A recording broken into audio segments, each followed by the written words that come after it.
And we'll start by discussing some of them on the Big Three segment, where we'll look at the three biggest stories, in local stories, making the rounds in the nation at the moment. And of course, from there, we look at other conversations.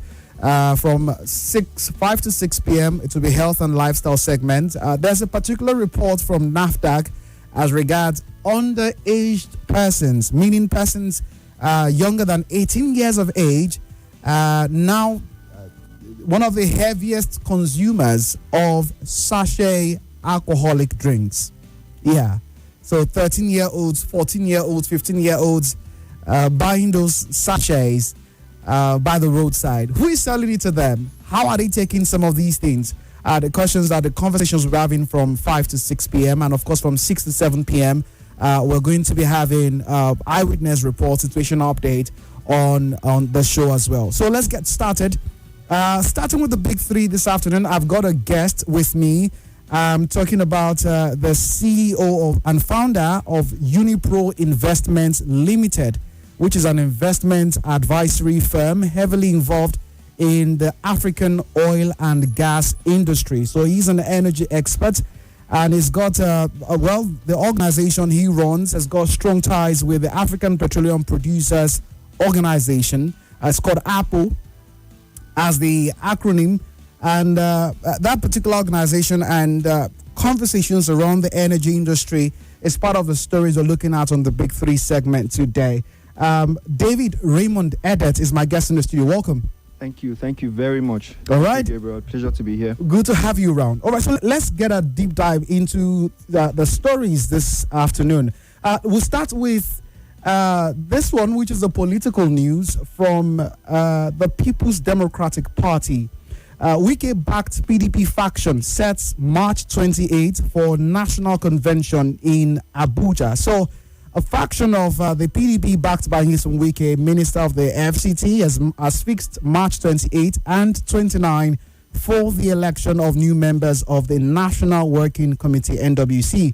The dates were approved just yesterday during the faction's National Executive Committee meeting in Abuja. In a communique issued after the sit-down, the party commended the recent ruling of the Federal High Court in Ibadan, the Oyo State capital, which nullified the November 15 convention, which happened last year. All right, the PDP NEC expressed absolute confidence in the independence of the judiciary for upholding the rule of law.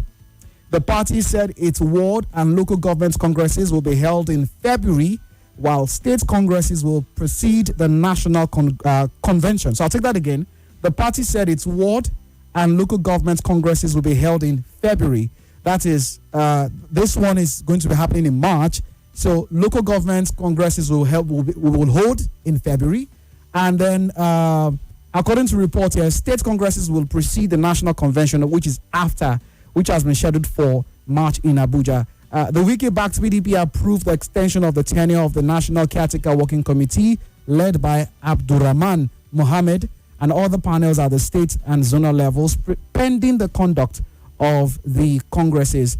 Quoting the communique here, it says, NEC called on all members of the party at all levels to remain united, disciplined, and loyal to the PDP, eschew actions capable of undermining party cohesion, and place the collective interest of the party above personal considerations. He also says NEC reaffirmed that the PDP remains committed to rebuilding a strong, disciplined, democratic, and electorally competitive party capable of providing credible leadership and governance to Nigerians. Now, where the entire story is interesting is that, like I mentioned earlier, in November last year, a faction of the party backed by Seyi Makinde, which is more like the figure going toe-to-toe with the Minister of the FCT, the Governor of Oyo State, and Bala Mohammed, his counterpart in Bauchi State, convened a national convention in Ibadan and elected a new set of national officers with Kabiru Turaki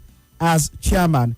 The convention was preceded by a series of conflicting court judgments with some rulings from Federal High Court in Abuja halting the event over alleged breaches of party constitution and electoral laws. While the Oyo State High Court in Ibadan cleared the PDP to proceed with the exercise and directed the Independent National Electoral Commission INEC to monitor it. The Wike group, which opposed the convention, will later form a parallel NWC, a board of trustees, and NEC. Now, it is also very crucial to mention that at the Sheyi Makinde-backed convention that held last year, they expelled the Minister of FCT, Nyesom Wike, and other party of members at the time. According to them, they are no longer party members. They expelled them for non- or anti-party activities. So this is exactly what is going on with them. Technically, we can call them the biggest so far, the biggest opposition party in the country. What do you see? How does this bode well for Nigerians? That one of the parties that has been there for a while and has been a ruling party before, what does it really say about us politically in the country? That the PDP is undergoing this kind of quagmire, parallel conventions, parallel NWCs, and it doesn't look like it's stopping anytime soon. Thank you. I mean, thank you for having me on the show. It's a pleasure. It's an honor to be here. I think one of the things I would say for this current crisis is, and as somebody who belongs to the APC, it's a pleasure to watch it. His Excellency the President Bola Ahmed Tinubu, has said it at the National Assembly. He is not going to come and put your house in order for you. And what's happening in PDP is normal internal democratic processes. Okay. So this shows, if anything, the strengthening of democracy within the country. Strengthening of democracy? Yes. Because you have a situation where, for instance, and the president has said it, look, we're not going to, and I know a lot of people have accused, they brought up conspiracy theories of either a one-party system or the honorable minister trying to destroy the party completely for the... Look, all those things are just, conspiracy theories. If the PDP has refused to put their house in order, then that's their problem. And I'm going to also say, I beg to differ. I wouldn't say PDP is the biggest opposition party right now. Okay, which party is the biggest? I'm not sure which, but I don't think PDP will make that list. There's got to be a party that holds that position right now. Yes, but it's not PDP. Okay, so what party is? It's, you have, honestly, I'd even say the Labour Party is doing better than the PDP right now. Okay, but they've got warring factions too. I mean, until recently, that there was a court judgment that, more like put some clarity and certainty to the internal crisis in the Labour Party. But they also... No, they're sticking to that judgment. As it is right now. Yes. I mean, we haven't heard of... However, you have a situation in another party where you've gone to courts, or you flout court orders, or you don't even present the full correct, details to the court. You can't not fix things in your home. Okay. And the president has also demonstrated political maturity by allowing opposition parties to resolve their internal problems. And look, this thing happens. You've had governors, even in the PDP, that go to the villa at night and say, Your Excellency, come and help us solve our problems. And he says, how do I live? Does that happen? This happens. No, unfortunately. Did you want to mention names? No. How? No. Unfortunately, the governor... No, I mean, that would be fine if you do. Unfortunately, and this is the reality of being a governor, because the reality of Nigeria is, Nigerians, we are very interesting people. Right. You also don't want to be seen as weak. So imagine what it would mean to find out that a governor in an opposition party went to the president in another party to say, come and help us solve our problems. Yeah. So these things will not be discussed. And this is what really upsets me about the PDP. You have a party that had, 16 years in power. You had the opportunity to fix things. You had the opportunity to not put us in the current mess we are in. Because as much as people would like to argue, Rome was not built in a day. In the same way, Nigeria did not get to this, position in a day. We had so many opportunities to make the country better. Right. The PDP was in power, and you kept on plunging us deeper and deeper into crisis. For instance, we had the conversion of the oil, the fuel subsidy problems. The monies that could have gone into fixing this nation they used subsidy. And everybody knows that a few people benefited tremendously, as opposed to the masses actually benefiting from it. And so this current crisis that the PDP is going through, they need to have proper leadership within their party. They need to sit down, they need to speak to themselves, and they need to come to an agreement. This isn't a conversation for somebody from another party, or to come and advise them or tell them how to fix. My political party is stable. You don't have any factions in the APC. You come to Akwa Ibom State, everybody is really united. I mean, I think it's actually quite interesting that you yourself mentioned that you belong to the ruling APC, and it makes the conversation quite interesting because the minister of the AFCT, whose faction of the PDP, he has called it in quotes some part of the PDP working directly, close allies with the president. And he calls it the Renewed Hope Agenda Family. Some people have also given it quite a number of names, but that's what he calls it. Many people believe, especially the Sheyi Makinde-backed faction, believe that those are anti-party activities. There's nothing like anti-party. If you have an elected president, as a well-meaning Nigerian, you need to put the success of that president first. If you are going to give constructive criticism, it's up to you. If you are going to give full support, it's up to you. There's nothing like anti-party, because the success of a president means the success of the nation. So regardless of how you feel, if you have, an elected president, if you have a challenge with it, go to court. However, if a sitting president is, if you have a president sitting, it's your responsibility as a patriotic Nigerian to ensure that government is a successful government. Okay. And opposition sometimes gets it wrong. They think, trying to demarket or trying to fight, trying to bring down the government is being opposition. No, you're making the country worse. But that's what the APC did when it was opposition. No, APC did constructive criticism. Go and check it. The APC protested. APC spoke against, and this was his. There were a lot of name callings. President Goodluck Ebele. The name callings in politics. We're not talking about name callings. We're talking about supporting a government. And I said it's either you give a full out support or you criticize constructively. Okay. Whatever you do should be aimed at ensuring that the country is a much better country. One of the issues that many people have observed, particularly with the PDP when it was the ruling party, was massive influx of persons into the party. And the general belief that many political parties, including the ruling party, APC, do not have a standard backbone ideology. Like, this is what we stand for. And so people can get in, get out at their convenience. And this was what it was for the PDP when it was a ruling party. And the same thing now is currently happening. Massive influx of persons, governors, commissioners, ministers, House of Rep members, speakers, moving into the APC. And are you concerned by that? I'm not concerned at all. I think if you look at the way the Nigerian system is, it's more of an individual thing as opposed to a party. And what do I mean by that? Governor Peter Obi has run under multiple parties. Okay.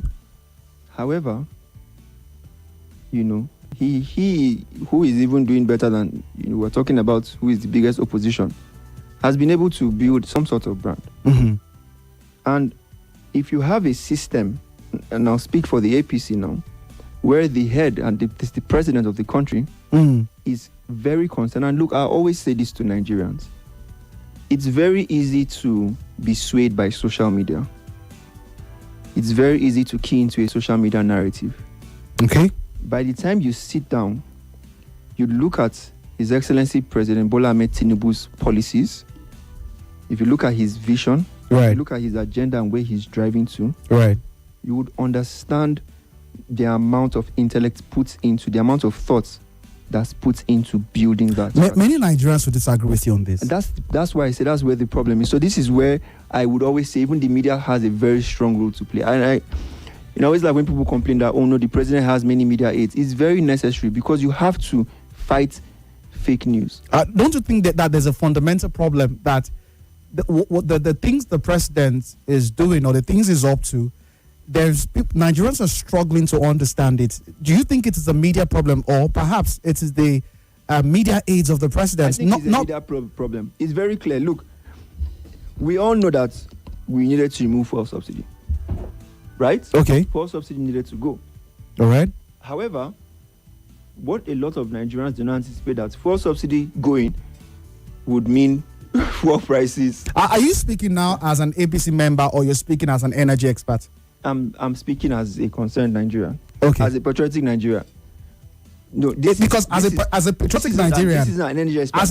As a patriotic Nigerian, many people still believe that we could have managed with the subsidy. It was not the subsidy that was the problem. It was because there was a lot of corruption around the subsidy that made it ultra expensive. No, but even the subsidy itself, Mm. the monies could have been put into better use. And you look at it now. Yeah. Look at how much states got last year. When you have your monies to spend correctly, practice true federalism. Let the states develop. Let the governors also be held accountable too. But the subsidy is not the problem. Yeah. The subsidy is absolutely not. The subsidy going is not the problem here. Okay. Subsidy needed to go. This has been agreed across board, and even the last election, I believe all the three candidates. They did say the same thing. Exactly. They said the same. And so I think it needed to go. But not regardless. Interestingly, one of the stories we are supposed to look at today is a 9 trillion naira windfall that, according to reports, was shared among states last year. And it just looks like there is we can't see traces of these monies. This windfall, 9 trillion naira throughout 2025 in excess that from FARC that state governments got. People can't exactly feel this impact. I mean, it was quite staggering. It's one of the stories that we're supposed to look at on the show today. But let's circle back to the political issue. I think we should known that you have no business whatsoever with and the infighting currently on. But do you ever predict that this could happen to the APC in the nearest future? No, it's not possible. Why do you say it's so? It's not possible. I'll speak for my state, for instance. Okay. If you come what state is that? Akwa Ibom State. All right. So if you come to Akwa Ibom State, we have a very simple ideology. Okay. It's a peace all the way. It's a peaceful state. You can't have factions if you respect leadership. And leadership here is not up for it's not up for contest. Right now, the leader of the party is the governor. He holds the structure, His Excellency Pastor Umoino. And as a matter of fact, when he moved to the PDP, to the APC from PDP, the Senate President, distinguished Senator Augustus Akpabio, said, "I am handing over the structure of the party to you as number one." And the entire state understood the rationale behind this and backed the governor too. So you can't really have warring factions within a party that has, strong leadership and an ideology of peace. Where are you bringing the fighting from? But this is one state out of currently 28, 29. Yeah, even for the remaining states, you find it's the same thing across board. Because the leader, on the national level, the president, understands unity. You see the actions of the president. The president doesn't let issues linger for too long. But many people are concerned beyond 2027, should the president come back into power, does another 4 years, 2031, who then is going to be that unifying factor within the ranks of the APC? You look at the current crop of persons towing behind the president. You can't exactly see another figure. It's more like he's a one of a kind. No, you have intelligent people around the president. Look, one of the things that President Tinubu has been blessed with, I think many people would agree, regardless of political affiliation, is that he understands human resources and human capital. I mean, you don't have to go too far. People always say, look at the Lagos State model. You know, he understands how to say, look, person A, person B, person C, work on this project. Person 1, person 2, person 3, work on this project. He knows how to pick the right people for the job. The same Lagosians will tell you that Ambody was on Lagos police. But the former governor was unfairly kicked out. This is a party discussion. We can't even say whether he was kicked out or not. But he lost primaries. He lost the primaries. Doesn't mean he was kicked out unfairly. You think it is not being kicked out? No, let's not use the word. So all right. And so by the time you now look at what's going on around the president, you look at the caliber of people he's surrounding himself with. Right. I think and I believe that the party itself will survive definitely beyond the president's tenure. All right. Okay. I mean, would have to open up the phone lines, get to hear from you what your thoughts are concerning this particular issue, looking at the Wike-backed faction of the PDP setting March 28 and 29 for the election of new members of the National Working Committee. Now, that is the first step before further, moves are being made to determine primaries, whether it will be, direct primaries or indirect primaries, and all of the other modalities that have to follow in preparation for the general elections next year. The PDP being in the state that it is not just about the political party and its members. It's what we're looking at as one of the strongest political parties, if I dare say, in West Africa so far. I'm not saying right now, but going by the history of the political party, and the level that it is right now is one that has been a case study for many. I can tell you for a fact, many political analysts, many political science students. It's been a case study, as a matter of fact. But I'll leave it to you to tell us what you think about this particular issue. But let's go to another one. And this one has got to do with business. Energy, to be very precise. Looking at the energy sector in the country, the African Energy Bank. Now, a particular event, just a minute, I'm trying to get this particular news item up. All right, so the federal government has handed over the African Energy Bank corporate head office to its promoters. That is the Afrexim Bank and the African Petroleum Producers Association, APO. The launch of the AEB was scheduled for June. That's the launch, official launch of the African Energy Bank was scheduled for June 2026. APO president, who is also Ivory Coast Minister of Mines and Energy, Mamadou Koulibaly, broke the news in Abuja during the handover ceremony of the bank to the promoters. He said, and I quote, "We are all committed to launch this bank as soon as possible, no later than June this year. And we may be happy to do it earlier." So some people are even saying it could be April. I mean, you were there in person, so you have better information on this. I would like to say thanks, because to allow this bank to take off, we need a headquarter and office.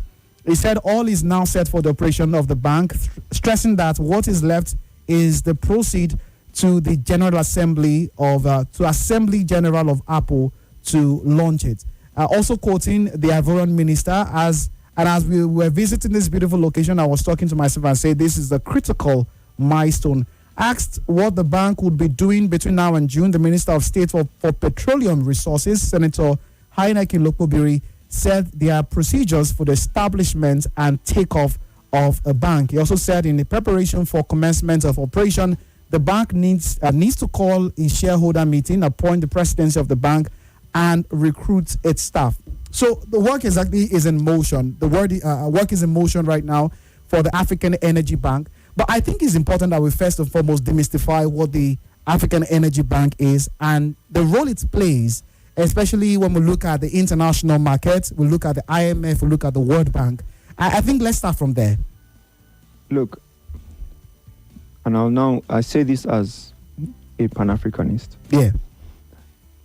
By the time you look at the paradigm, the global shift away from fossil fuels, and what the West, except for America, thanks to President Trump, has been preaching recently. Okay. They say zero emissions. We're talking about clean energy and all of that. And I'm obviously not here to say there is no climate change. What we Africans have said is simple. You, the West, you went through your industrial era. Right. You built all your industries. You flared gas. You developed your systems. That's the Western world now. Yes. Yeah. Etc. Etc. Right. Initially, you used coal. When you found crude oil and you wanted it, you called coal dirty energy. And you used crude oil, and now with your advanced technology, you found other sources of energy. Now you call crude oil dirty energy. You call gas, at least I think now United Nations has gone back on that, and gas is now classified under clean energy. However, what we said in Africa is, look, we don't emit up to 5% of global emissions. And that's not up for contest. And we're not saying we're trying to, deny climate change. Right. What we're saying is, let us develop at our own pace. We need technologies that can help us get our oil off the ground. Right. While preserving the environment. Right. As opposed to saying, don't even touch our oil at all. God-given resources. And so we realize that now there has been a shift away from funding. You find international funding institutions don't want to fund your project anymore because they say it's it's a dirty project. Yeah. Oil, exactly. Yeah. And so what do? You can't keep going outside to, beg for money. You can't keep going outside to ask for money. The Western world are not willing to fund. No, funding has dried up within the fossil fuels industry. And so what the African countries did is, under the umbrella of the African Petroleum Producers Organization, was that they came together and they said, look, had a partnership with Afreximbank, right, and said, we are going to build our own institution, our own financing institution that is meant to develop the oil and gas industry. Right. This is what birthed the Africa Energy Bank. So the idea behind the Africa Energy Bank is funding for oil and gas projects in Africa by Africans. And so that way, we can, to an extent, because he who controls the money, controls many other things. You have a say in what you do with your project. You own the knife or you own the yam. Exactly. As opposed to, you don't have the money, you can't really say what you want to build. Because if people that have the money say, no, we don't want to build this, we want to build that. Yeah. Then you have to bend to It's them. just like you want to set up a cocoa factory. Yeah. And the people who are giving out money for factories to be built, they are saying, we don't want to sponsor the setting up of a cocoa factory. We want to sponsor setting up of a rice factory. Exactly. And now you are short of cash. Exactly. You see, so that's the situation. And so that's what birthed the Africa Energy Bank. And Nigeria fought for the headquarters. There was a bidding process with other countries in Africa. And Nigeria won that bidding process. And of course, with the amount of intensity that the Nigerian government has applied to this project, the headquarters is finally done. And this is what happened yesterday. It was handed over to, the AEB. Exactly. Right. So to the organizers of the project, which is Apple and Afreximbank. So okay. So when we look at this issue now, according to reports that the African Energy Bank is supposed to commence with $5 billion. Yeah. Initial capital. And it's supposed to grow to about $120 billion in a couple of months, if I'm not mistaken. Yes. Yeah.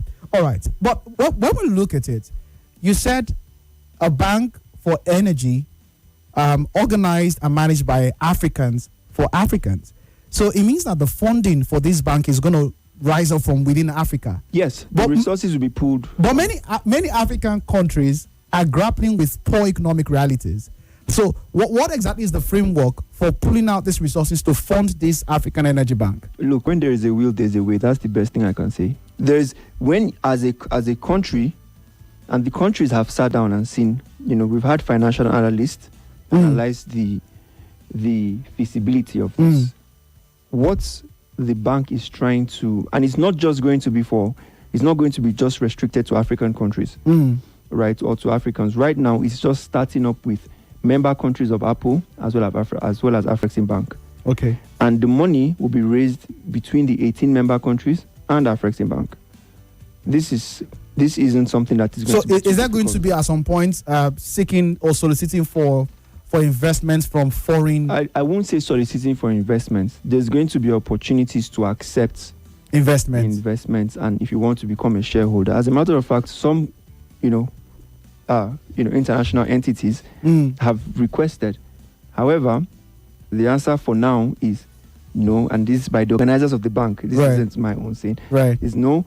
Hold on, we need to start because we want to control our narrative. Right. So of course there'll be the avenues for international, Right. They've got to be private organizations then. No.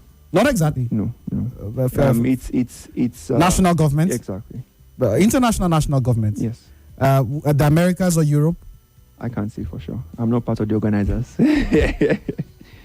I mean, it's quite an interesting story because some analysts. I mean, I'm part of some forums where conversations are already going on as regards the viability of this. But maybe the answer to that is that where there's a will, there's a way. When people want to start certain projects, people will always call you crazy. In fact, I dare say, the crazier they call you, the better your project will be. I can't count how many people question the viability of their projects. Well, crazy doesn't necessarily is not equivalent to success. It's not equivalent to success. However, in this case, people that are questioning the viability of the project, you need to come out and have proper conversations on why they think so. Right now, Nigeria, you have about 3-4 African countries that have already invested in the bank. Mainly. Nigeria has invested, Ghana has invested, Angola has invested, I think Cote d'Ivoire has invested, yes. And the Afrexim Bank, of course. And so when people are questioning viability, you've had the headquarters is fully ready, fully fitted, handed over to the organizers. The project is moving to the next phase. So why are you still, do you want the bank to fail? Is the question. I mean, you said the money is coming. When you have skeptics would gladly tell you that these are some of the areas where this might not work. This is why I don't like skeptics. But you need skeptics in every business. Skeptics, but you've seen the headquarters is ready. You've seen monies have been invested. You've seen commitment from governments. Right.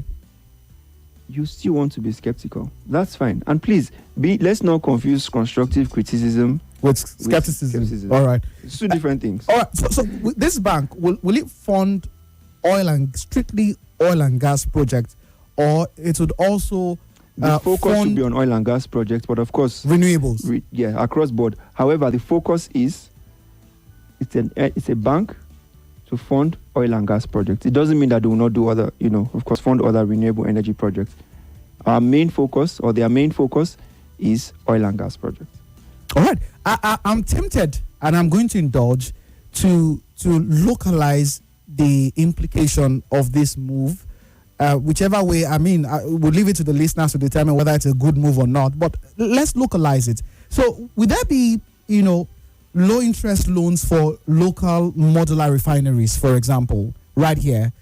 Because what would be the use if we bidded to host the headquarters of the African Energy Bank, and there isn't exactly any direct impact on the energy sector in Nigeria, whether upstream or midstream or even downstream? So would there be any of such low interest loans, for example, or funding for projects locally here in Nigeria? I don't think that the bank itself aims to, and let me phrase this very correctly. Definitely having the headquarters in Nigeria has 1,000,001 positive implications. I can begin to list it from job creations to access, etc., etc. However, the bank would definitely look at funding, whether it's modular refineries or oil and gas projects, not just in the host country, but across board. It's an African bank that just happens to have its headquarters in Nigeria, which is the equivalent of saying if an institution is in Abuja, it doesn't make it less Nigerian institution. If you're in Abuja, you have easier access to get to the office building, right? But it will still be able to have its operations in Lagos or Akwa Ibom or Cross River, right? Without playing favorites, right? And so there's going to be an open, transparent process. Okay. Apply. Then you have other similar banks. The African Development Bank, for instance. You have other development institutions. It's a Pan-African bank. You apply for your, funding. Right. You meet the criteria. Project goes. Okay. So it's strictly Pan-African. Meaning that Nigeria does not have first right of refusal on maybe projects, loans. I wouldn't know. I think maybe that question we should, so I don't preempt. Let's let the management, but from the build up, the establishment of the bank, the idea is it's a Pan-African bank. Right. It's open to all. Having your headquarters, hosting your headquarters definitely has its own advantages, but playing favorite, I don't think is one of the advantages. All right. Okay. All right. The issue here we're looking at, we've looked at two stories so far. One of them is a political story looking at the PDP faction led by or backed by Nyesom Wike setting March 28 and 29 for their convention, Congress, where they would determine the National Working Committee. And of course, this Africa Energy Bank report where the headquarters has been handed over to the AEB. And it's a Pan-African institution, a Pan-African bank looking to fund projects around oil and gas, which the Western world or the international community has considered dirty energy. I know that you are an advocate for let us develop at our own pace as Africa, but do you think that possibly we are refusing to catch up with the rest of the world? Do you think that's what the case is here? I mean, I certainly think that Africa has its challenges. We have a lot of leadership challenges in Africa. We have a lot of non-state actors that are fighting, even the positive, the good leaders we have. We have a lot of non-state actors that are trying to bring us down. Which is not something that is new. It's not something that we don't know about. Okay. However, I definitely believe that Africa as a continent is progressing. You have more intelligent people. You have more well-meaning people get into positions of influence. Right. And also advocates for, like minds to get into similar positions. The whole of Africa or some part of Africa? It's because Eastern Africans would disagree with you. I see what's going on in East Africa, and I dare say it's actually as a result of having, intelligent and intellectual people in positions of influence. I mean, look, people that have been to Nairobi recently and have been there before too in the past, it's easier to complain from when you stay in your country. Right. But when you have people come visit your country, you visit, places like Kenya, etc., etc., and you as, from a different country say, oh, wow, this place is doing very well. It feels good to be back here compared to the last time I was here. Doesn't mean that it's a perfect system. And that's where my initial commission of constructive criticism comes into play. Okay. You always need people to criticize constructively. Right. Because there's always room to be better. Even in the West, you have to have some sort of opposing thoughts. Right. If not, thinking becomes lazy. this doesn't mean that there is no growth. All right. So that's why that's I just think by the time you look at it as a whole, you compare. Yes, the reality we have regressed on some things, but generally, I think that especially in our generation, things are getting better, and we will do things differently, and we're getting there. All right. Okay. So many things to discuss about, to be very honest, but we need to let you in on the conversation. We have been streaming live on YouTube and on Facebook at Nigeria Info Abuja. So let's get to hear from you. What are your thoughts? I'll plead with you to keep it very, very constructive, straight to the point, 90 seconds. And I get your thoughts, right? I'll read out your messages on WhatsApp as well, voice note. And for all those of you streaming live on Facebook and on YouTube, we'll get there in a bit and read your messages as well. 0700 951 0000, 0809 597 4869. WhatsApp is 0809 993 0137. Listen, I've got to say this, right? When you are given the microphone to share your thoughts and opinion, nobody's going to come after you, all right? So let's just go straight, tell us what your thoughts are, all right? It's very crucial, okay, so that we do not mess up the day. We're having a good time already. Let's see who is here. Good afternoon, Gabriel, and good afternoon to your guest. So PDP wants to provide good governance for Nigerians now. No wonder shall never end. I think these guys in politics in Nigeria believe that they can just do anything and get away with it. For me, Nigerian politicians are all the same, including those who are parading themselves today as saints. Oludade Abiodun. A serious lack of love for. I mean, look, I agree with him. I agree with him on his points. Right. Like I said, PDP, you had 16 years unopposed. Right. What did you do with it? Now you want to play opposition, and you are still doing a terrible job at it. Many people would say with you that APC has had 10 years so far, and APC hasn't done much either. Let me tell you the problem why that would be very difficult for. I mean, if you are giving a constructive criticism, and most of the APC, the two APC presidents you have had have said, look, we know that things are hard. They haven't denied the current situation of things. Right. Unlike the other party, these haven't denied the current situation of things. However, you're forging something beautiful, forging something wonderful, but it's going through fire. Do you call this fire? I mean, everyone knows that. The fire is burning Nigerians really hard. No. Look. We agree on the difficult situation. But I promise you, if we pick out everything, bits and pieces, and what's happening, it's very easy to analyze that this is necessary, right, to get to where we are going to. And back to his thing on all politicians. I don't think it's a Nigerian thing. All politicians globally.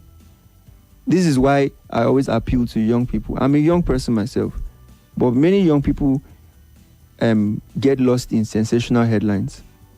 Go and find out who your local government chairman is. Go and find out who your ward councillor is. Go and find out who your House of Assembly or House of Reps member is. And start to speak with these people. You realize everybody, we're all human beings. They are not inaccessible. You reach them and you start to share thoughts. Over time, this isn't, I'm not saying, I called him and he didn't pick. Push. Share your thoughts. Right. Politicians are also human beings. But politicians will do what politicians do. Try to win elections. Are you a politician? I won't define myself as a politician. What would you define yourself as? I'll define myself as a patriotic Nigerian. All right. Okay, let's take some calls. 0809 993 0137. Let's see who is there. Hello. Okay. Yes. Hello. Hello. Are you there? Okay. Let's take this one. Hello. Hello. Hello. Good afternoon. Good afternoon. Welcome. Thank you very much. My name is Excellent Spirit, and I'm calling from Kubwa. Welcome, Excellent Spirit. Very quick one. I think your guest, I disagree with him on many fronts here. Okay. Because first and foremost, he contradicts himself. If you say because he made mention of the leadership of APC in Akwa Ibom State. When Akpabio said he was handing over the leadership to Omoeno and all that.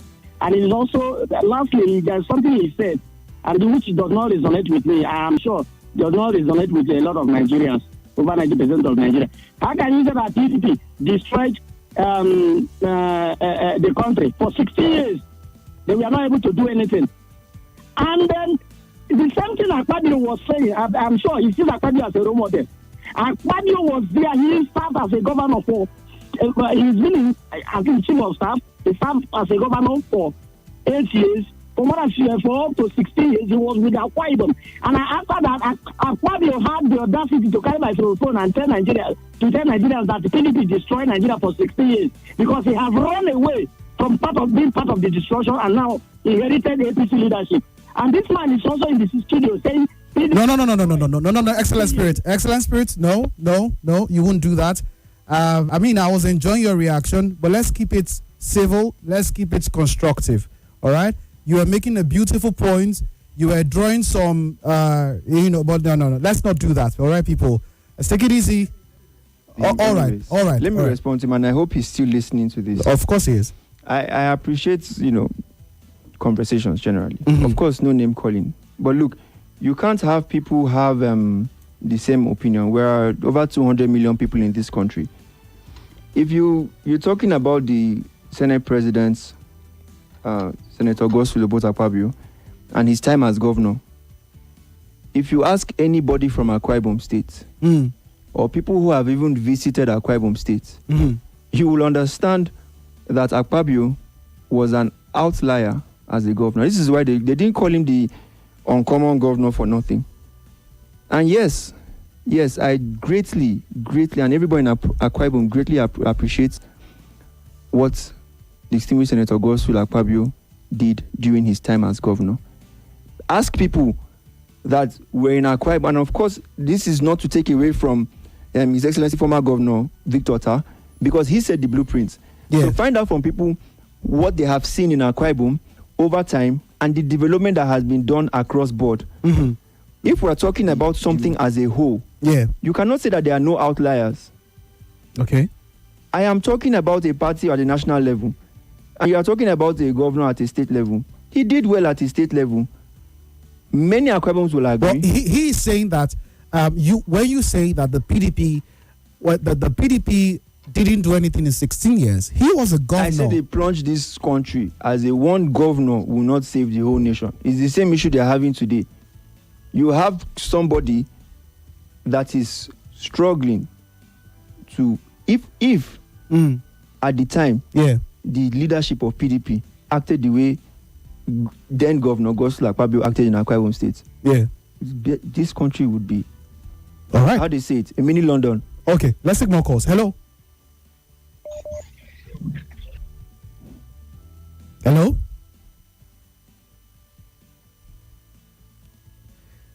Good afternoon. If you're there, we've picked your call. I can't hear you if you're speaking. Hello. Okay, I think we're having an issue with the phone line or WhatsApp. Good afternoon. Welcome. Hello.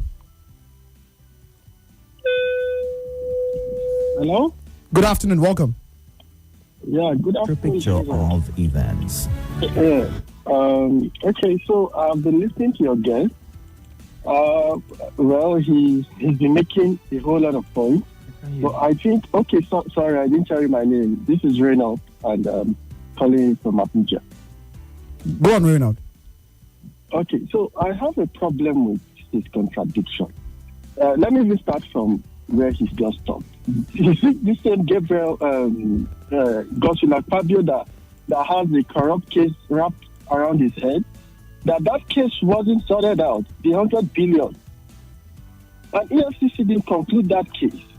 Now he's a Senate president under APC, and he gets to accuse PDP. We know he did his bit in Akwa Ibom, but man was corrupt, actually. And so I don't think Godswill Akpabio... Reynald, can you hear me? When you say the man was corrupt, the corruptions are allegations. They are allegations, so it's allegedly. Okay, I said allegedly. Right. Sorry for that. Sorry, allegedly, right? Mm-hmm. Then, talking about the 16 years of PDP, Yeah. what APC is building on right now is still the foundation PDP laid, if we must agree, whether we like it or not. Mm. The telcos, the oil sector, Right. whatever APC think they are building on, APC didn't come to dismantle the entire system and start building. We can see everything APC has been doing. Yeah, the president is trying to do a whole lot of reform, but it's not working. It's not working. I think because he took some major decisions that he didn't look at the book. So I think as young people, if one analyze this Nigerian problem, we have to be objective. Okay. Let's all agree that our president made two huge mistakes. Mm. Then we cannot build from there. Saying that APC is doing better, I don't think it's a good base to argue this case. All right. All right. And finally, yeah, I will want to tell your guests that sending us to our local government chairman and him analyzing this from the federal point, I think it's two contradictions. You're telling me to go and meet my local government chairman, and your analysis is based on the federal level. So I think it's a contradiction. However, government is government, whether local or federal. Thank you so much for your call. Do you go back? By the way, do you go back to your local government back in Akwa Ibom? Every month. Okay, all right. At least once or twice every month. We'll go back to this conversation. Let's go for the news at top of the hour. Dorcas is standing by.